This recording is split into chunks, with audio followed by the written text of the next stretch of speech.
Hello dear students. So in this video we are going to read some examples of composition writing यानी कि प्रस्तावना लेखन. So as you know that in the previous video we have learned some rules and regulations and basic knowledge that how to write composition writing. So I hope you understand very well that in that video that how to write composition writing, how to choose the lines, how to make a planning or then start writing. So in this video we are going to read some examples of the composition writings. So here we have an example. आज के युग में सभी का साक्षर होना अत्यंत आवश्यक है. साक्षरता की आवश्यकता तथा इससे होने वाले लाभों को दृष्टि में रखकर एक प्रस्ताव लिखिए. तो यहाँ पर जैसे कि आपको पता चल गया है कि साक्षरता के से संबंधित हमने ये प्रस्तावना लेखन लिखना है कि आज के युग में सभी का साक्षर होना अत्यंत आवश्यक है. तो हमने क्या करना है कि सबसे पहले हमने अपने दिमाग में रख लेना है कि हमने साक्षरता के बारे में लिखना है. ठीक है, उससे संबंधित बातें सोच के उसकी शुरुआत कैसे करनी है वो सोच लिया और इसमें हमने ये पॉइंट्स देख लिए कि इसमें इन्होंने क्या लिखने के लिए बोला है. ठीक है, तो साक्षरता की आवश्यकता तथा इससे होने वाले लाभ. आवश्यकता क्यों है, क्या कारण है वो लिखने हैं आपने और इससे होने वाले लाभ क्या हैं.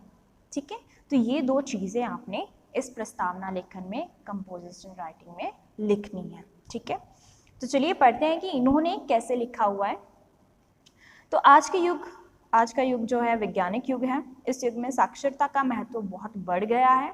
बढ़ती जनसंख्या के कारण चारों ओर आजीविका के लिए दौड़ धूप होने लगी है.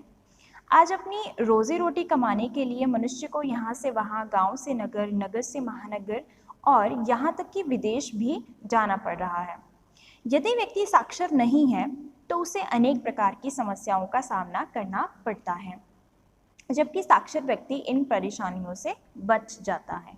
तो ये था हमारा फर्स्ट ओपनिंग. ठीक है, इसमें हमने लिखा हुआ है कि आज का युग जो है वैज्ञानिक युग है और वैज्ञानिक युग में क्या है कि साक्षरता का महत्व बहुत ही बढ़ गया है. ठीक है, जैसे जैसे जनसंख्या बढ़ती जाती है उसकी आजीविका पाने के लिए भी, ठीक है, अपना जीवन चलाने के लिए, गुजर बसर करने के लिए तो दौड़ धूप भी शुरू हो जाती है. अपनी रोजी रोटी कमाने के लिए यहाँ से वहाँ लोग जाते हैं, कुछ लोग विदेश भी जाते हैं. तो इसी वजह से साक्षर होना बहुत ही ज़रूरी है. यानी कि अगर आप एक जगह से दूसरी जगह पर काम ढूंढने के लिए जा रहे हो तो सबसे पहले आपके पास कोई क्वालिफिकेशन, कोई डिग्री होनी चाहिए ताकि आपको काम मिल सके. तो आगे वो लिखते हैं कि अभी कुछ ही दशक यानी कि जिसमें 10 साल जब बीत जाए, ठीक है, तो दशक होता है वो. तो पूर्व भारत का विशाल जनसमूह नित्य प्रति थका जाता था क्योंकि वह पढ़ना लिखना नहीं जानता था. गांव में किसान व नगर में मजदूर यदि किसी साहूकार से ऋण लेता था तो उसे कुछ भी नहीं पता होता था कि कितना मूलधन और कितना ब्याज दर क्या है. ठीक है, कुछ गिरवी रखा जाए तो कौन सी शर्तें हो कौन सी हैं. ऐसे निरक्षर लोग बंधुआ बनने पर विवश हो जाते हैं और आज इसी सुविधाएं बढ़ी हैं तो उन सुविधाओं को पहचानने की समझदारी भी होनी चाहिए. तो यहाँ पर बच्चों देखो कारण दिए गए हैं कि क्या कारण है कि पढ़ाई क्यों ज़रूरी है. ठीक है, पहले के ज़माने में क्या होता था, बेचारे किसान मजदूर पढ़े लिखे नहीं होते थे. अब भी नहीं होते, बट हाँ उनको बेसिक नॉलेज होती है कि थोड़ा बहुत पढ़े होते हैं. ठीक है, अब उतनी निरक्षरता नहीं है जितनी पहले के समय में थी. तो पहले के समय में मजदूर, किसान, गरीब लोगों को पढ़ाई नहीं कर पाते थे वो, तो ब्याज पे पैसे ले लिए तो जो जिससे पैसे लिए वो जितना मर्जी ब्याज लगाता रहा ऋण पर, तो उनको नहीं पता चलता था. तो इस वजह से वो सारी उम्र अपना जो ऋण चुकाने में, कर्ज चुकाने में लगा देते थे बेचारे, क्योंकि उनको जो नॉलेज होनी चाहिए वो नॉलेज नहीं होती थी क्योंकि वो पढ़े लिखे नहीं होते थे. तो ये एक कारण हो गया. बाकी तो साक्षर व्यक्ति अपनी पर्ची, फॉर्म आदि भी स्वयं भर सकता है. तो पहले भी अब भी जो पढ़ा लिखा नहीं है वो कोई फॉर्म खुद नहीं फिल कर सकता. बैंक में जाके जैसे आप चेक फिल करना होता है वो नहीं कर सकते अगर आप पढ़े लिखे नहीं होंगे. तो कोई भी आपने किसी चीज़ के लिए अप्लाई करना है, कोई शिकायत पत्र लिखना है, तो जब आप पढ़े लिखे नहीं हो तो आप इट मीन्स आप कुछ कर ही नहीं सकते, ठीक है, निल हो बिल्कुल। तो इसी पैसा जमा करना निकालना सुगम हो जाता है ना, अगर आप पढ़े लिखे हो तो। दवाओं पर लिखी तिथि जान सकते हो कि वो एक्सपायर तो नहीं हुई जब आप दवा खरीद रहे हो। तो किसान को नए बीज उर्वरक व खेती की तकनीकों का बोध हो सकता है। तो अगर किसान भी पढ़ा लिखा होगा तो उसको न्यू टेक्नोलॉजीज़ की समझ होगी, है ना। यहाँ पर किसान की मेनली बात हो रही है, मजदूर वगैरह की। तो गत 2 दशकों से साक्षरता अभियान पर्याप्त रूप से तेज हुआ है। तो ये अब बता रहे हैं कि जो अब आज के समय में जो साक्षरता अभियान है वो बड़ी तेज़ी से चलता जा रहा है, ठीक है। अब क्या है कि हर बच्चे को साक्षरता प्रदान की जा रही है, चाहे वो 5वीं तक हो, 8वीं तक हो, 10वीं तक हो, ठीक है। इसके बाद कई सरकारी व गैर सरकारी संगठन साक्षरता में सहायक हो रहे हैं। कई प्राइवेट स्कूल्स, प्राइवेट ऑर्गेनाइजेशंस हो गई। तो आगे है कि समाज सेवी संगठन जो आजकल एनजीओज वगैरह चल रही है, समाज सेवी संगठन जो लोगों की सहायता करते हैं बिना किसी पैसे के। तो विद्यार्थियों को प्रेरित किया कि प्रत्येक व्यक्ति कम से कम एक निरक्षर को आवश्यक पढ़ाए। तो उन्होंने भी लोगों को प्रेरित किया कि आप भी अगर आप पढ़े लिखे हो तो आप भी आगे लोगों को ज़रूर पढ़ाओ। उनका नारा था ईच वन टीच वन, ठीक है। दीप से दीप जलता है और अंधकार मिटता जाता है। यदि ये देखो कितनी सुंदर लाइंस, कितनी अच्छी अच्छी पंक्तियाँ यूज़ की गई है ना इन्होंने।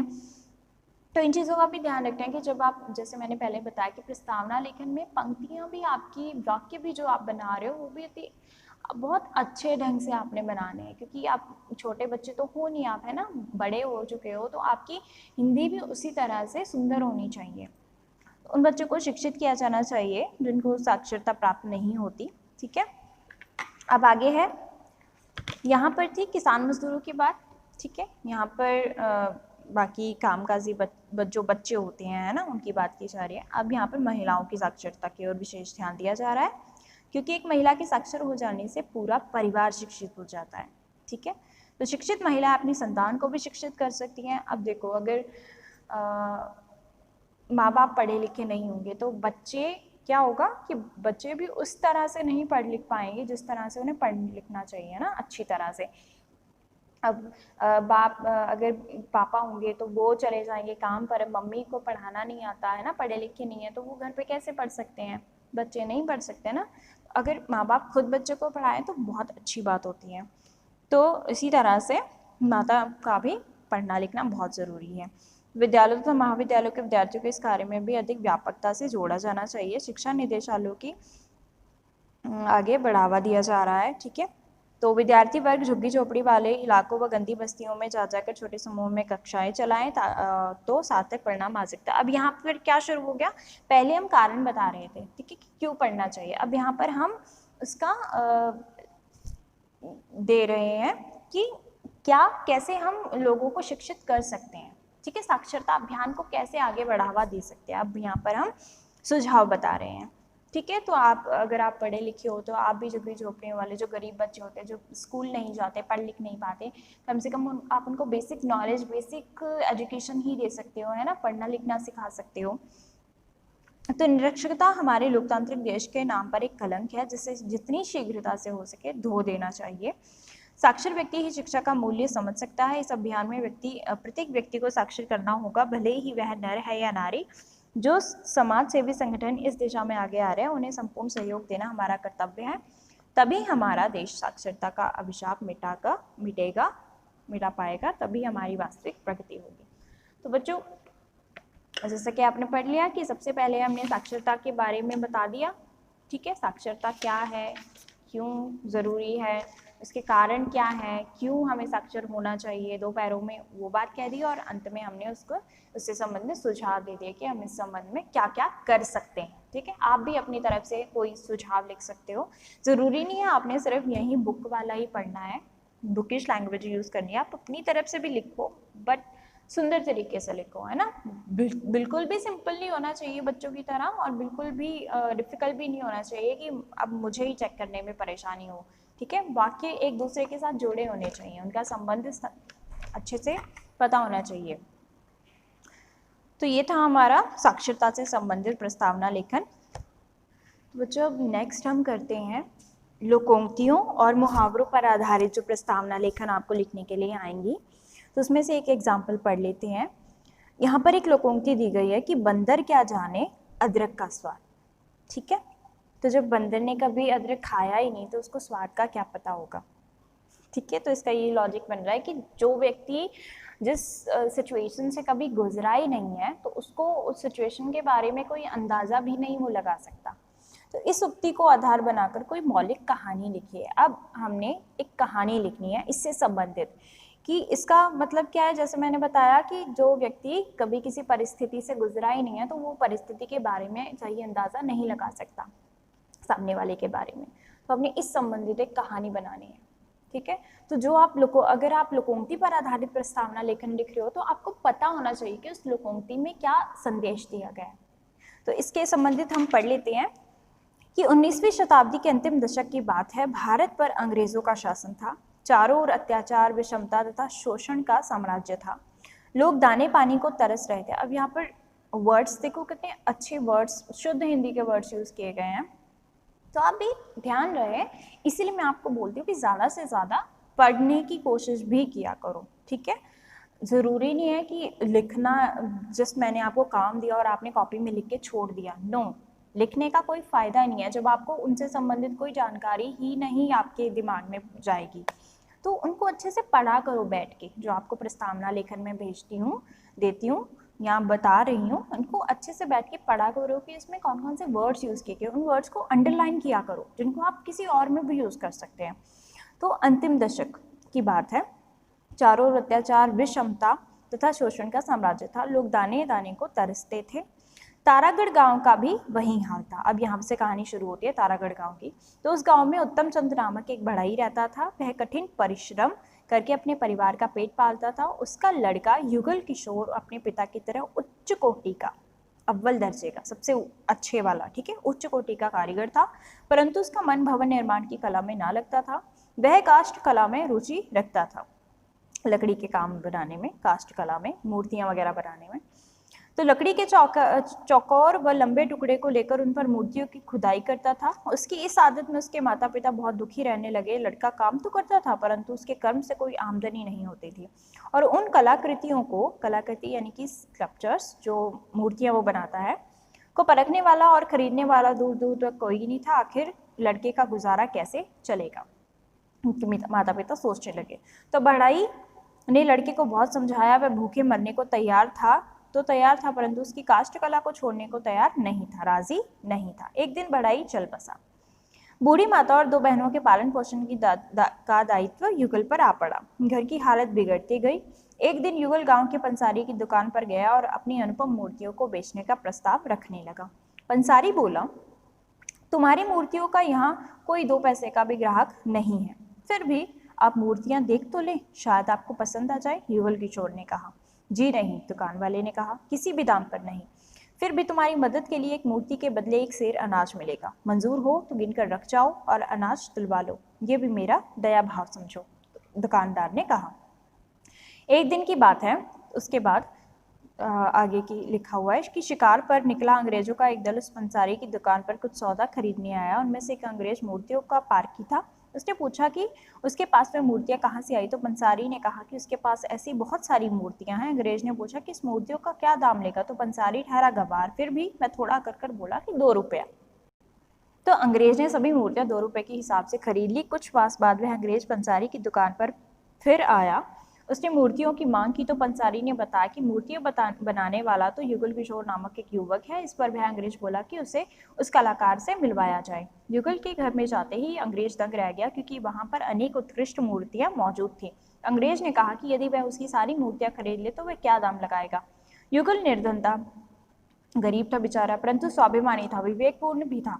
उसे लगा कि उसकी कला का कोई सच्चा पारखी आ चुका है। उसने कहा 100 रुपया प्रति मूर्ति। ठीक है, उसने 100 रुपया मांगा एक मूर्ति का। तो इस पर पंसारी ठहाका लगाकर हंसा। अंग्रेज ने तुरंत स्वीकार कर लिया और उसके आगे रुपए रख दिए। साथ ये भी वचन लिया कि वह कोई भी मूर्ति किसी और को नहीं बेचेगा। युगल ने सहर्ष वचन दे दिया। पंसारी ने अंग्रेज से पूछा कि उन मूर्तियों से ऐसा क्या खास है। तो वह बोला कि मैंने इन मूर्तियों की प्रदर्शनी लगाकर एक एक मूर्ति 500-600 रुपए में बेची है। इन मूर्तियों की कला उत्कृष्ट है, परंतु वह तुम जैसे गवार पर तो यही बात लागू होती है कि बंदर क्या जाने अदरक का स्वाद, यानी कि जिसे किसी कला की पहचान ही ना हो, पारखी ही ना हो, तो वह उस कला का दाम भी नहीं लगा सकता। तो ये थी हमारी स्टोरी बंदर क्या जाने अदरक का स्वाद। तो ये जो लोकोक्ति है ये बिल्कुल सटीक बैठती है उस दुकानदार पर जिसे कुछ पता ही नहीं था कला के बारे में। ठीक है, तो इस तरह से बच्चे आप अपनी कहानियाँ खुद भी बना सकते हो। ठीक है, अगर आपके अंदर थोड़ी बहुत क्रिएटिविटी है, वैसे सबके अंदर होती है पर उसे जगाना पड़ता है। तो आप भी सोचो कि आप इसके संबंधित कोई कहानी बना सकते हो, बनाओ और मुझे सेंड करो, मुझे दिखाओ ताकि मैं चेक करूँ। ठीक है, तो ये था आज का हमारा चैप्टर। ठीक है, okay students, thank you and have a nice day.